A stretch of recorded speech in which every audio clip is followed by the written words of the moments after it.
नमस्कार साथियों, आज मैं आपको कॉलम से जुड़ी हुई महत्वपूर्ण जानकारी देने वाला हूं, तो इस वीडियो को अंत तक देखें। अगर कोई स्टूडेंट मेरी इस वीडियो को देख रहा है तो उसके लिए बहुत ही ज़्यादा महत्वपूर्ण है आज की वीडियो, क्योंकि इस तरह के पॉइंट्स जो हैं या फिर इस तरह के क्वेश्चन जो हैं इंटरव्यू में पूछे जा सकते हैं, उसके एग्ज़ाम में पूछे जा सकते हैं। और कोई कॉन्ट्रैक्टर भाई है या फिर कोई भी घर अपना बनाना चाहता है, बनाने की सोच रहा है, तो आज की जानकारी जो है वो आपके लिए बहुत ही ज़्यादा फ़ायदेमंद हो सकती है। साथियों, सबसे पहला पॉइंट जो है वो जुड़ा हुआ है बार से। देखिए, हम जो बार यूज़ करते हैं, स्टील प्रोवाइड करते हैं कॉलम में, इंटरव्यू में और बहुत सारे एग्ज़ाम में जो है वो आपसे ये क्वेश्चन पूछा जाता है कि हम स्क्वायर कॉलम या फिर रेक्टेंगुलर कॉलम में जो है वो मिनिमम कितनी बार इस्तेमाल कर सकते हैं। तो मिनिमम जो है वो हमें 4 बार का इस्तेमाल करना होता है। और अगर बात करें सर्कुलर कॉलम की, तो सर्कुलर कॉलम में जो है वो हमें मिनिमम 6 बार का इस्तेमाल करना है। तो इस पॉइंट को हमेशा ध्यान में रखें, और जब भी आप किसी भी तरह की कोई बिल्डिंग की कंस्ट्रक्शन करें तो उस समय भी इन बातों का आपको पता होना चाहिए।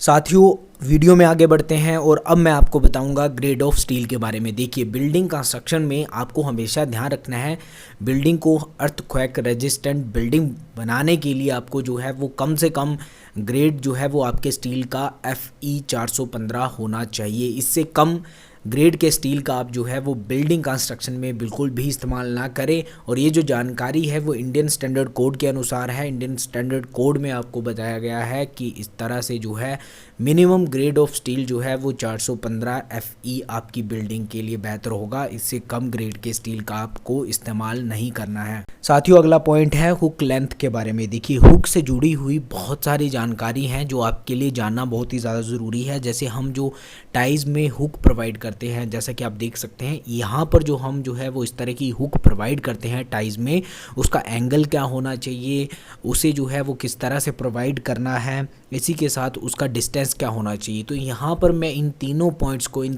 तीनों टॉपिक को जो है वो कवर करने जा रहा हूँ, तो इस वीडियो पर ध्यान दीजिएगा। देखिए, सबसे पहले बात करते हैं कि उसके एंगल की। देखिए, हुक का एंगल जो है वो 135 डिग्री होना चाहिए, जैसा कि आपको डायग्राम में बताया गया है। हुक की जो लेंथ है वो कितनी होनी चाहिए, इंडियन स्टैंडर्ड कोड के अनुसार आपको हमेशा ध्यान रखना है।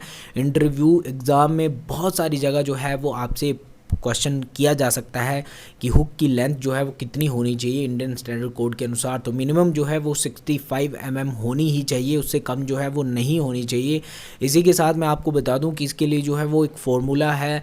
इंडियन स्टैंडर्ड कोड के अनुसार जो फ़ॉर्मूला है वो है 6 × D। देखिए, 6 को हम जो है वो स्टील जो आप प्रोवाइड कर रहे हैं, जिससे आप टाइज बना रहे हैं, उससे मल्टीप्लाई करेंगे 6 को उसके डाया से। देखिए, जैसे मान लीजिए आप जो है वो 10 mm बार से जो है वो हम टाइज बना रहे हैं, तो हम 10 mm को जो है वो 6 से मल्टीप्लाई करेंगे, उसे गुना करेंगे, जो आंसर आएगा वो 60 mm आएगा। 60 mm जो है वो हुक की लेंथ होनी चाहिए। लेकिन एक बात का आपको हमेशा ध्यान रखना है कि इंडियन स्टैंडर्ड कोड में हमें ये भी बताया गया है, ये भी मेंशन है कि आपको जो है वो 65 mm 65 mm से जो है वो कम हुक की लेंथ नहीं रखनी है। तो आपको हमेशा ध्यान रखना है कि जब भी आप हुक बनाएं तो मिनिमम जो है वो 65 mm जो है वो हुक की लेंथ होनी चाहिए।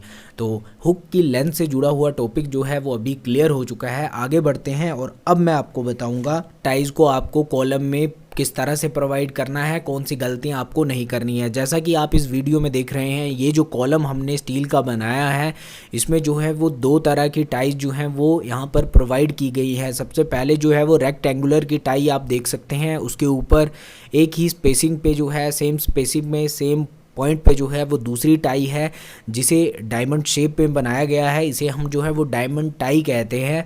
तो आपको हमेशा ध्यान रखना है कि टाई जब आप प्रोवाइड करेंगे तो ये जो टाई के जॉइंट है, जहाँ पर हुक लेंथ हम जिस तरफ, अगर मान लीजिए एक बार जो है वो हम एक तरफ जो है हुक वाली साइड जो है जहाँ पर वो टाई का जॉइंट होता है वहाँ पर हम रखते हैं एक साइड, तब हमें दूसरी बार जो है वो उस टाई के उस हुक वाले पोर्शन को जो है वो दूसरी तरफ रखना है अल्टरनेट वे में, ताकि एक ही साइड जो है वो सभी टाइज के जॉइंट ना आए, जिससे जो है वो बकलिंग हो सकती है, आपका कॉलम फेल हो सकता है। इसीलिए जो है वो हमें जो टाइज के जॉइंट है जहाँ पर हुक प्रोवाइड किया जाता है, बनाया जाता है, उस पॉइंट को जो है हमेशा हुक को जो है वो अल्टरनेट वे में रखना होता है। जब हम कॉलम में स्टील को प्रोवाइड करते हैं।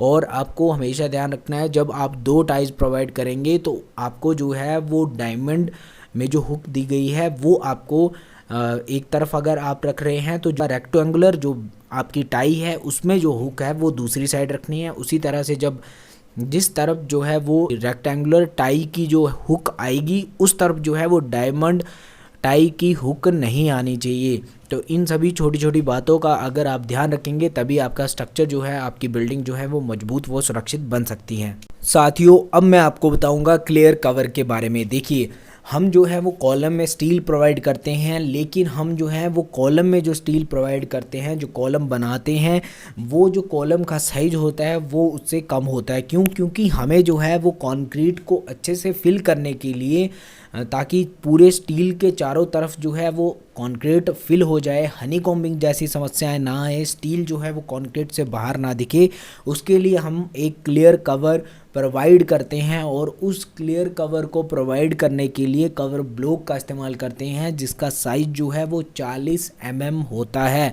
क्वेश्चन जो है वो इंटरव्यू में पूछा जाता है, आपके एग्ज़ाम में ये क्वेश्चन पूछा जाएगा और पूछा जाता रहा है कि आपके कॉलम में जो है वो कवर ब्लॉक या फिर क्लियर